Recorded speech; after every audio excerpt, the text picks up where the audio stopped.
YouTube, Ken Hao here with another Black Desert Online patch notes video for you here from Korea. I am your crystal ball into the future of a BDO, always bringing you here the patch notes coming out from Korea so that you can be ready for when you get the changes on your region. And today is July 15th, 2020, Wednesday, and you can see here that on the update picture we have off and tet here, which means that of course we're gonna get absolutely no changes for off and tet, but it's a cool picture nonetheless. We can appreciate that and move on to the patch notes. There's not a lot going on today here, so it should be a fairly straightforward and quick video.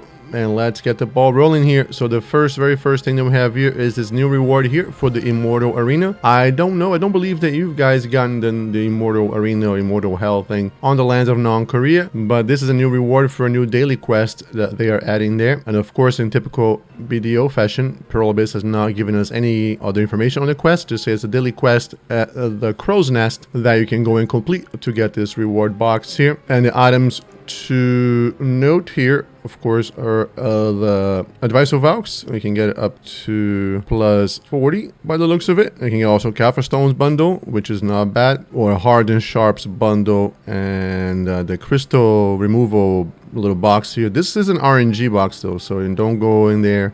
When you guys do get this update, don't go in there thinking that you can get something that you want, because you're probably going to get the thing that you want the least here. But yeah, some Kaffir Stones and some enhancing materials really for the most part here from this box. And then moving on to the events, there's no events this week. Instead, they're just giving us a calendar for the current events that they're having, and some of these already ended today. The mileage, the return of the loyalty shop rewards, or mileage shop as they call it here, has ended today. This is for the Layton event, and it's for the season server hot time or experience bonuses, blah blah. We don't need to see this because we already saw this last week, some summer season server stuff here. And that's it for the events this week. So moving on to the class changes here, let me change to my different window here so we can check it out.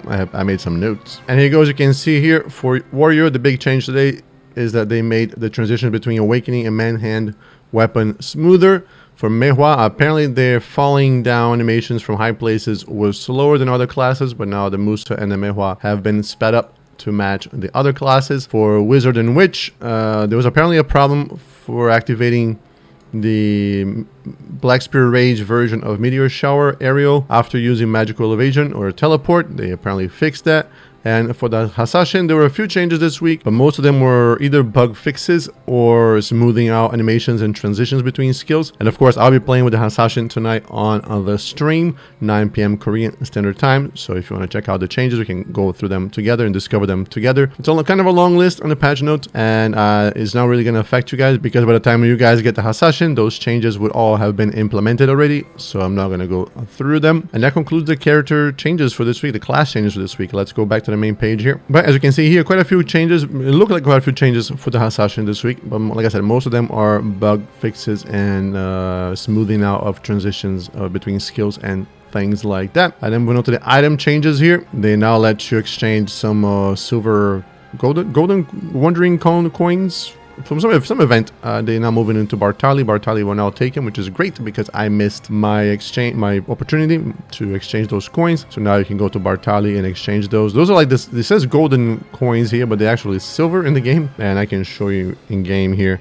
real quick. So yeah, these are what the coins they're talking about here. So if you go to Bartali, you should now be able to exchange them for the items. I'm going to go and get myself some Crown Stones and Advice of Valks plus 50 so that I can get hopefully my Black Star weapon enhanced to Tet. Alright, moving on here, continue with the changes. The Naru armor that they added last week to the game is they're now going to add some effects similar to the boss effects that you get for the boss armor. So plus 100 stamina, plus 200 health, attack speed or casting speed plus 2, and movement speed plus 2. So not bad. Before the past week they had 0 sets bonuses, and the armor was overall pretty terrible. But as I found out yesterday, thanks to our community friend there, Azrock, thanks for asking me that question on Discord. This actually isn't, the Naru armor is actually not a season server exclusive. It's actually going to be the new quest armor they're going to get through the game, and they're also going to give you the new stones that you need to upgrade the armor as you level up a new character. The armor is still pretty crappy. If I remember correctly, even a pen, they are not better, or if they are, they're only slightly better than the previous quest armor or gear they got from the game. So I really hope that they did not remove the previous Kama Sylvia. I didn't check yet, the Valencia Kama Sylvia and Drigan and Odalita accessories, because in other accessories I believe they are inferior to the previous accessories they got from quest as well. I don't believe they did, because you get the Naru accessories pretty early on in the game, so they're probably just something to hold you over until you get to the more advanced quest rewards. So there you go. And this is pretty much what all this talking about here. Now you can sell your Tubala, Pride Tubala 400,000 silver to the vendor, and some rewards here for the season server thing. They're adding, now you can finally use your, if you buy your season pass, apparently before you could not get your Hasashin costume from the costume box. Way to go, BDO. Some explanation changes as always. And then moving on to the season server changes here, which I'm so done with the season server. I wish I could just get my Hasashin out of there. It's so bad this season that I've been thinking about just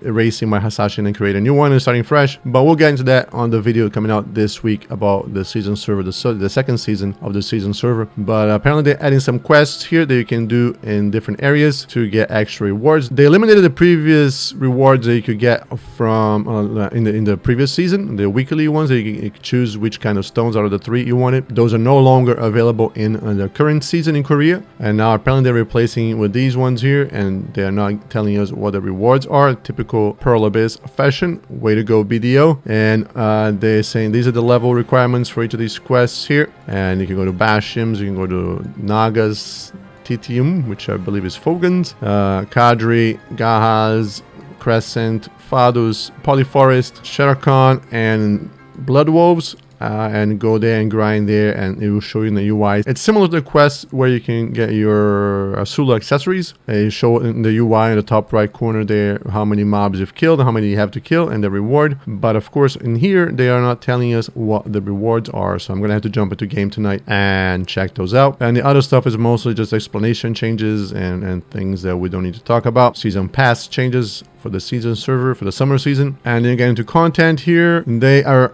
changing the point system from the Agris Fever, so that it makes the claims that it's to make it easier or more efficient to grind in lower level areas and still use your points efficiently.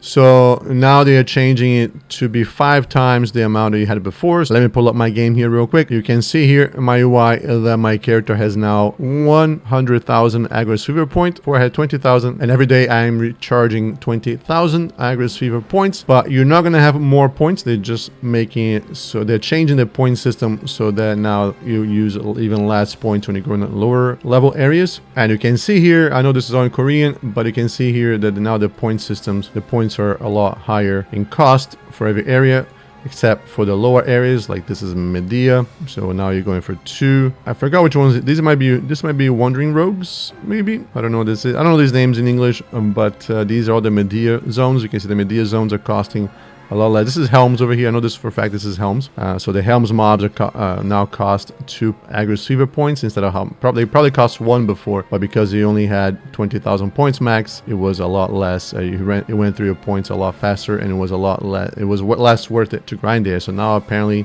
it might be okay to grinding Helms. Let's everybody go back to grinding at Helms. So yeah, it'll be interesting to see if this affects anything at all. I'm curious to see Schultz. This is Sawsons here. Sawsons all costing 2 points. This is Histria. No, not Histria. This is Hazra. This is Soch. Soch cost 15 per mob. Again, I'm not sure how that affects, that compares to before. I forgot how much they were before, but they were probably not 5 times this amount. Because I remember in 1 hour it cost me 12,000 points. I'm going to have to go back to Schultz Guard and see if it still costs me 2/3 of my points to go grind there for an hour. Interesting changes. We'll see how they affect the game. Maybe they'll allow people to grind lower end areas and still make some okay money and spread out the grinding a little bit more. And they are saying here the level is level 56 quest. Level 56 to change to start the books now. I'm not sure how high it was before, how low it was before, but it's level 56 now if it wasn't before. And this is just telling you rewards that you get each step of the books. Right, so this is book 1, chapter 1, book 2, chapter 2, book 3, chapter 3, and so on and so forth. Book 2, chapters 1, 2, 3, 4, 5, and there you go. And then this here, I had a little bit of a hard time understanding this. I had to use Google Translator, and for what I got from this chart here is that they're giving you some 90-day titles for getting gold icons or silver icons or bronze icons. I don't know which icons these are. So this is, look, I think this is Jayu. This is the Freedom Island thing, and then this is Histria. This is Florin. This is Kanye West. Adventure something. I don't know what these are, but you're gonna get 90 days titles for doing these things here.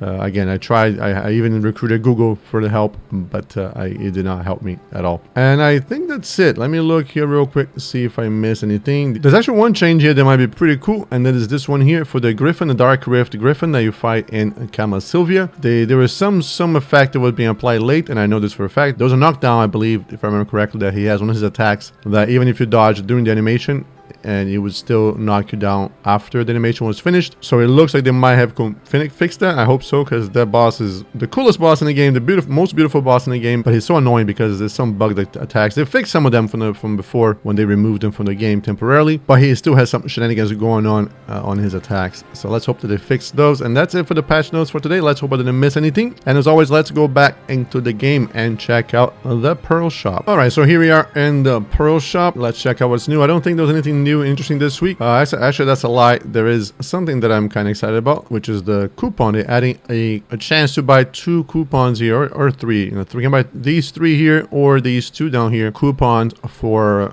loyalty points. Pretty cool. So I can get 10% on the general section. I guess everything, and 20% on the costume, 20% on pets, 20% on mounts, or 20% on the convenience items over here. I will probably be getting the tent this week with the coupon because of the generous donation from one of our community members. And now I can be able to repair in the field and do awesome things that other people can do normally. But other than that, let's see here on the new, we have the package for costume. These were here last week. We have this fox and cat bundle. Not very exciting, especially since the Hasashin is out, and the Hasashin has a smaller chance of getting debuffed in the desert, and there's no debuffs in game right now. So I'm not really sure why they felt the need to add the fox here, but whatever. We had the duck back and kind of pig costume. Okay, so it's a cooking costume sale. I didn't realize this was here before. I may or may not be getting this. We'll see. I don't have a cooking costume yet, so, and I get some of those special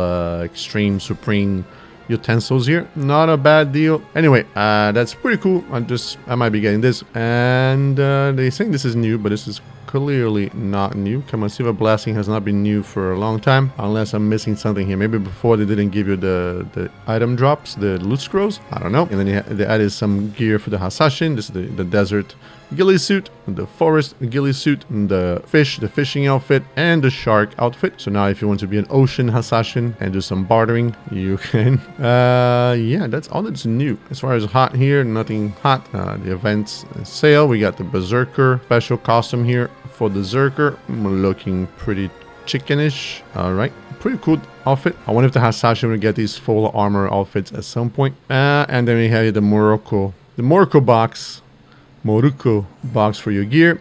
You know what? I haven't seen the Patricio box anywhere in game. Does anybody know where if I can buy the Patricio costume box? Because I have a couple of costumes that I have to change between now, and it's getting pretty annoying to have to click individually between each one of them.